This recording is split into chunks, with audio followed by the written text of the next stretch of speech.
Hola, soy el doctor José Ernesto Contreras Pulido y hoy quiero hablarles sobre la crisis existencial entre la fe y la ciencia. A partir del Renacimiento, la batalla entre lo que se creía por la fe y lo que se creía apoyándose en los conocimientos científicos se formalizó como una lucha que parecía no tener ninguna posibilidad de resolverse alguna vez racionalmente. El clímax se alcanzó a mediados del siglo XX, al final de la Segunda Guerra Mundial y cuando el poderío e influencia del comunismo ateo parecía imparable. Fue inevitable que aún los mejores creyentes experimentaran una crisis de identidad, pusieran en duda lo saludable y sostenible de la creencia en Dios, la infalible veracidad de la Biblia y la posibilidad de creer que Jesucristo era el verdadero Dios o solamente un gran profeta, el maestro de maestros y el único revolucionario del pensamiento que logró partir la historia en dos, antes de Cristo y después de Cristo.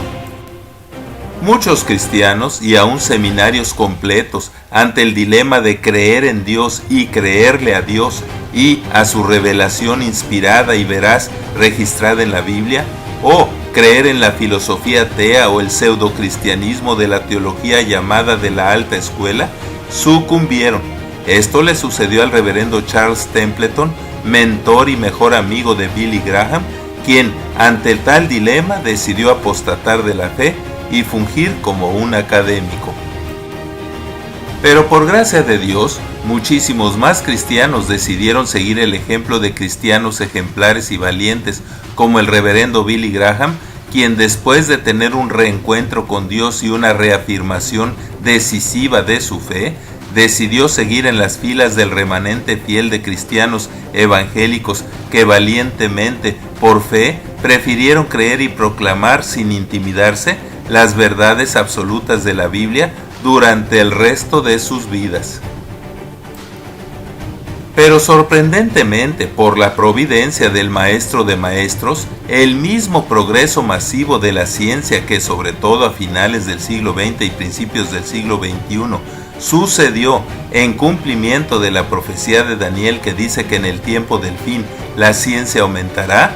y junto con la caída cada vez más evidente y casi total del comunismo, cambiaron radicalmente la historia.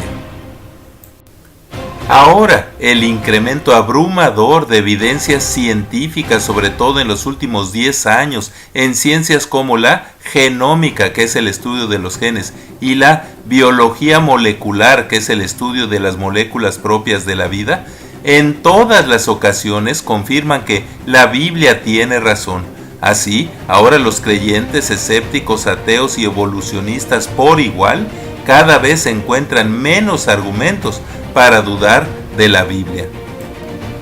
Más de 3000 años posteriores a que Dios nos revelara muchas de sus verdades, miles de hallazgos científicos sustentan ahora en forma incontrovertible la veracidad de conceptos bíblicos como que los seres vivos fueron creados de barro, o sea, de polvo y agua, según su género y especie, necesariamente en forma simultánea, o sea, en 7 días, pues la cadena alimenticia y los fenómenos como la polinización y la simbiosis, que es un tipo de asociación vital entre dos tipos de plantas o animales, etc.,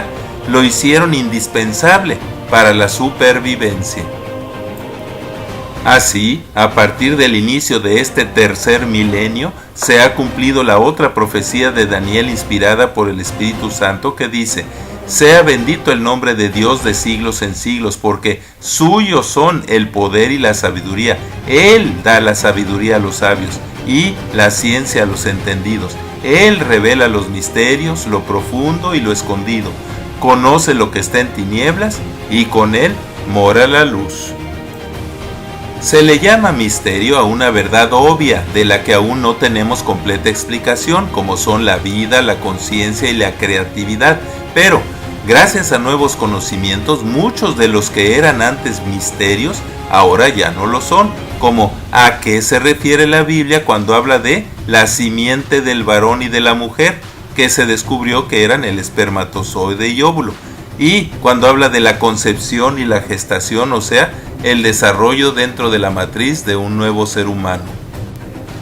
A partir de 1953 se descubrió y descifró el libro de Dios, o sea, el ADN, en donde dice la Biblia que están escritas en genes todas las cosas que son luego formadas sin faltar una de ellas, transformando gradualmente con características únicas, irrepetibles y no modificables al huevo o cigoto humano en feto recién nacido y un adulto bisexuado y con dimorfismo sexual, o sea, con individuos de dos sexos y con el cuerpo del varón diferente al de la mujer.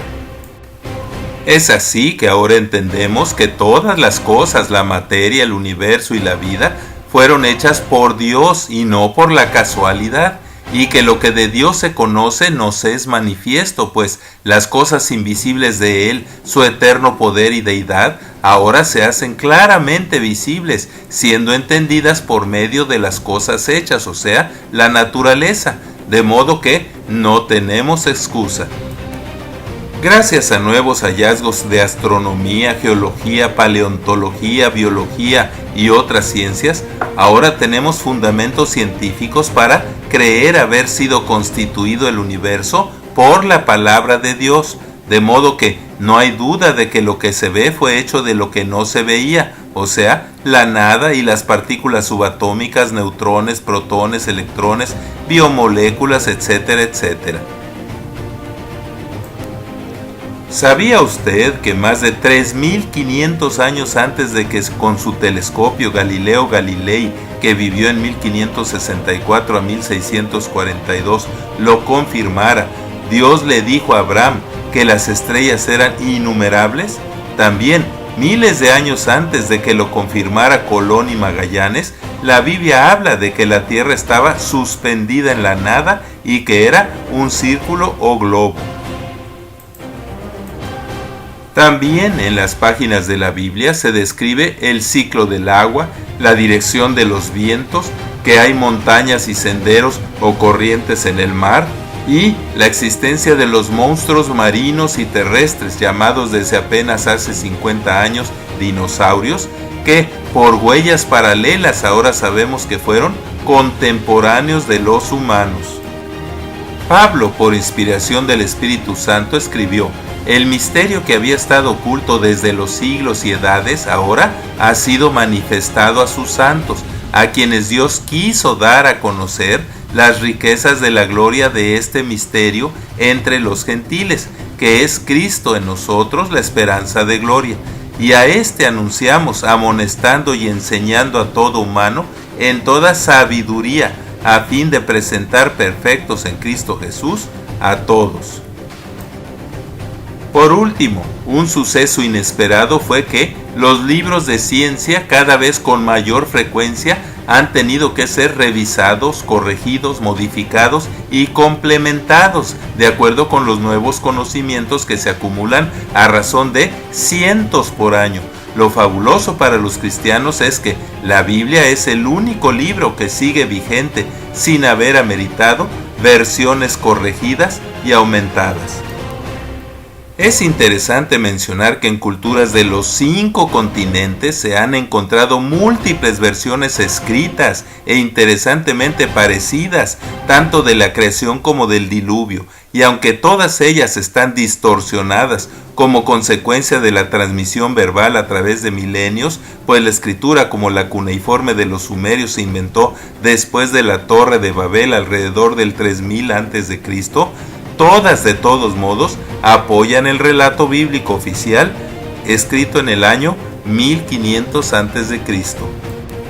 Así, la bendición enorme que Dios nos ha dado a las generaciones del siglo XXI es que los únicos que han sido forzados a reconsiderar lo válido de sus creencias son los que con sarcasmos, burlas y presunción tachaban a la Biblia de obsoleta, llena de inexactitudes y de mitos insostenibles científicamente, pues una vez más se confirmó que la Biblia ha sido el yunque que ha mellado todos los martillos.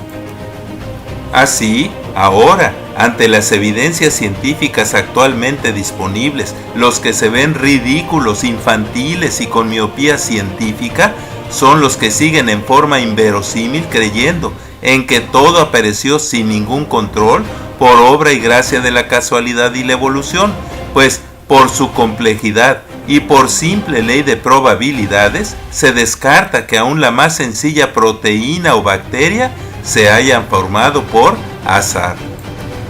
Ahora, muy a pesar de los evolucionistas, se ha concluido que la única teoría sustentable científicamente sobre el origen de todas las cosas no es la evolución, sino la del diseño inteligente y la creación. Todo esto hace que actualmente para los adolescentes, estudiantes y científicos cristianos sea mucho más razonable y sustentable resolver su crisis existencial a favor de la fe en Dios y la Biblia.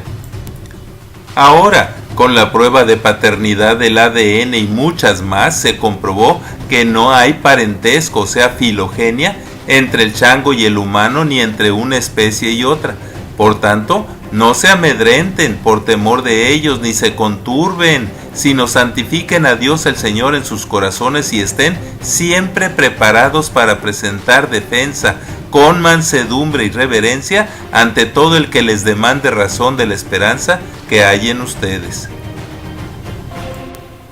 La Biblia dice: «Oh profundidad de las riquezas de la sabiduría y de la ciencia de Dios, cuán insondables son sus juicios e inescrutables sus caminos, porque ¿quién entendió la mente del Señor? ¿O quién fue su consejero? ¿O quién le dio a él primero para que le fuera recompensado? Porque de él y por él y para él son todas las cosas. A él sea la gloria por los siglos de los siglos. Amén».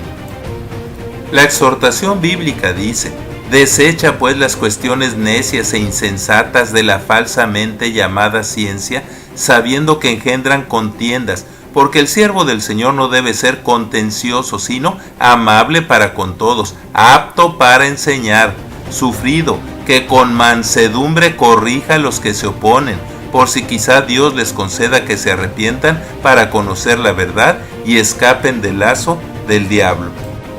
No te dejes pues mover fácilmente de tu manera bíblica de pensar, pues nuestro gozo, convicción y oración es que sean llenos del conocimiento de su voluntad en toda sabiduría e inteligencia espiritual, para que anden como es digno del Señor, agradándole en todo, llevando fruto en toda buena obra y creciendo en el conocimiento de Dios, quien creó y sustenta todas las cosas con su poder. Muchas gracias por su atención, y es mi oración que todos estos conocimientos les sean de bendición. Amén. Así sea.